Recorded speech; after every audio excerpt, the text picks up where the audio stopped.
ഈശോ മിശിഹായ്ക്ക് സ്തുതിയായിരിക്കട്ടെ. നമ്മുടെ കർത്താവ് ഈശോ മിശിഹായുടെ തിരുപ്പിറവിക്കുള്ള ഏറ്റവും അടുത്ത ഒരുക്കത്തിലൂടെയാണ് നാം എല്ലാവരും കടന്നു പോകുന്നത്.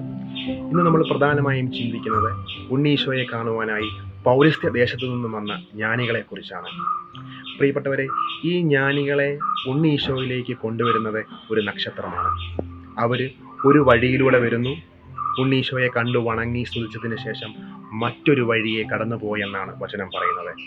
പ്രിയപ്പെട്ടവർ, നാം ഇവിടെ ശ്രദ്ധിക്കേണ്ട ഒരു കാര്യം, ഉണ്ണീശോയെ കണ്ട് അനുഭവിച്ച് അവനെ സ്തുതിച്ചതിന് ശേഷം അവർ മറ്റൊരു വഴിയെ പോയി എന്നാണ് വചനം പ്രത്യേകമായി നമ്മളോട് എടുത്തു പറയുന്നത്.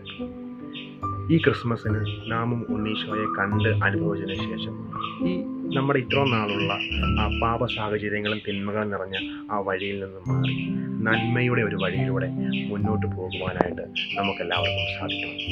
അതുപോലെ തന്നെ ഈ ജ്ഞാനികളെ ഉണ്ണീശോയിലേക്ക് കൊണ്ടുവരുന്നത് ഒരു നക്ഷത്രമാണ്. നമ്മുടെ ജീവിതത്തിൽ നമുക്കും ഇതുപോലെ ഒരു നക്ഷത്രമാകുവാനായിട്ട് സാധിക്കണം.